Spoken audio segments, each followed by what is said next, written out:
ಬಂಧುಗಳೇ ನಮಸ್ತೆ. ನಾನೀಗ ಹೇಳ್ತಾ ಇರೋದು 2 ಗ್ರಾಮದ ಗ್ರಾಮಸ್ಥರು ಪೊಲೀಸ್ ಠಾಣೆ ಮೆಟ್ಟಿಲೇರುವಂತೆ ಮಾಡಿದೆ ದೇವರ ಕೋಣದ ಸ್ಟೋರಿ.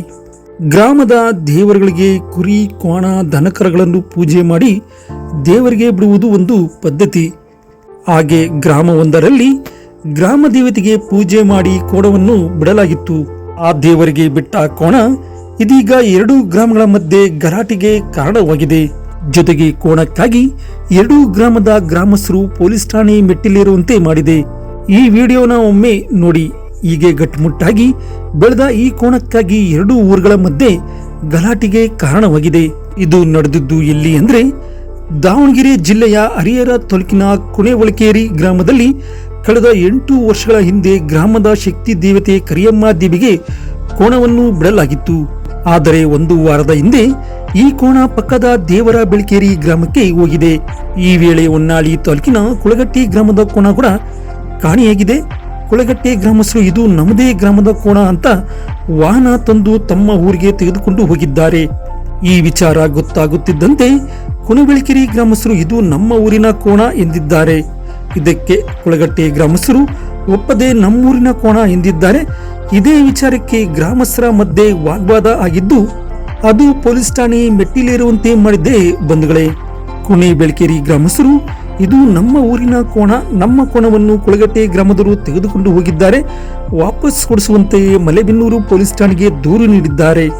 ಈ ದೂರಿನ ವಿರುದ್ಧ ಕುಳಗಟ್ಟೆ ಗ್ರಾಮಸ್ಥರು ಕೂಡ ಇದು ನಮ್ಮ ಕೋಣ, ನಮಗೆ ನ್ಯಾಯ ಕೊಡಿಸಿ ಅಂತ ಹೊನ್ನಾಳಿ ಪೊಲೀಸ್ ಠಾಣೆಗೆ ದೂರು ನೀಡಿದ್ದಾರೆ. ಇದನ್ನು ಅರಿತ ಮಲೆಬೆನ್ನೂರು ಪೊಲೀಸರು ಕರೆದು ವಿಚಾರಣೆ ನಡೆಸಿದಾಗ 2 ಗ್ರಾಮದ ಗ್ರಾಮಸ್ಥರು ನಮ್ಮದೇ ಗ್ರಾಮದ ಕೋಣ ಅಂತ ಪಟ್ಟು ಹಿಡಿದಿದ್ದಾರೆ. ಇದರಿಂದ ಪೊಲೀಸರಿಗೆ ಗೊಂದಲವಾಗಿದ್ದು ಕುಳಗಟ್ಟೆ ಗ್ರಾಮಸ್ಥರು ಕೋಣದ DNA ಟೆಸ್ಟ್ ಮಾಡಿಸಲು ಸೂಚಿಸಿದ್ದಾರೆ.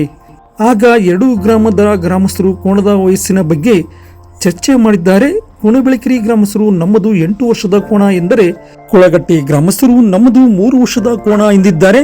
ಈ ವೇಳೆ ಪೊಲೀಸರು ಕೋಣವನ್ನು ಬಂಧಿಸಿ ಶಿವಮೊಗ್ಗದ ಮಹಾವೀರ ಗೋಶಾಲೆಗೆ ಇನ್ನು ಈ ದೇವರ ಕೋಣ ಯಾವ ಊರಿಗೆ ಸಿಕ್ತು ಗೊತ್ತಾ? ಮುಂದೆ ನೋಡಿದ ಕೋಣವನ್ನು ಯಾರಿಗೆ ಸೇರಿದ್ದು ಅನ್ನೋದನ್ನ ಪತ್ತೆ ಮಾಡಲು ಪೊಲೀಸರು ಕೋಣದ ವಯಸ್ಸು ಅರಿಯಲು ಮುಂದಾಗಿದ್ದಾರೆ. ಆಗ 2 ಗ್ರಾಮಸ್ಥರ ಮುಂದೆ ಶಿವಮೊಗ್ಗದ ಪಶು ವೈದ್ಯರನ್ನ ಕರೆಸಿ ಕೋಣದ ಹಲ್ಲುಗಳ ಆಧಾರದ ಮೇಲೆ ವಯಸ್ಸು ಪತ್ತೆ ಮಾಡಿದ ವೈದ್ಯರು ಕೋಣ 6 ವರ್ಷ ಮೇಲ್ಪಟ್ಟಿದೆ ಅಂತ ಹೇಳಿದ್ದಾರೆ. ಅಲ್ಲಿಗೆ ಇದು ಕುಣಬೆಳಕೇರಿ ಗ್ರಾಮಸ್ಥರಿಗೆ ಸೇರಿದ ಕೋಣ ಅನ್ನೋದು ಸಾಬೀತಾಗಿದೆ. ಇನ್ನು ಈ ಕೋಣ ತಮ್ಮದೇ ಗ್ರಾಮದ್ದು ಅನ್ನೋದು ರುಜುವಾತು ಆಗುತ್ತಿದ್ದಂತೆ ಗ್ರಾಮಸ್ಥರು ಹರ್ಷ ವ್ಯಕ್ತಪಡಿಸಿದ್ದಾರೆ. ಇನ್ನು ಒಂದು ಕೋಣಕ್ಕೆ ಕಾನೂನು ಮೆಟ್ಟಿಲೇರೋಕ್ಕೂ ಕಾರಣವಿದೆ. 2 ಗ್ರಾಮದ ಜನರ ಗ್ರಾಮದ ದೇವತೆಗೆ ಪೂಜೆ ಮಾಡಿ ಕೋಣ ಬಿಟ್ಟಾಗ ಅಂದು ತಿಂದು ಗಟ್ಟಿಯಾಗಿ ಬೆಳೆದಷ್ಟು ಗ್ರಾಮಕ್ಕೆ ಒಳ್ಳೆಯದಾಗುತ್ತೆ ಅನ್ನೋದು ಜನರ ನಂಬಿಕೆ. ಅದು ಗ್ರಾಮ ಬಿಟ್ಟು ಹೋದರೆ ಊರಿಗೆ ಒಳ್ಳೆಯದಾಗಲ್ಲ ಅನ್ನೋದು ನಂಬಿಕೆ.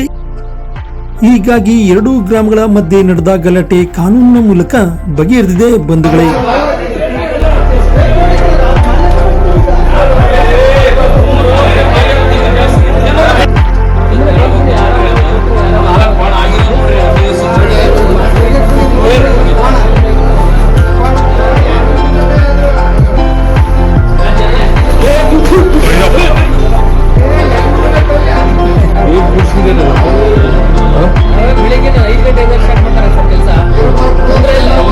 ಇದು ಪ್ರೈವೇಟ್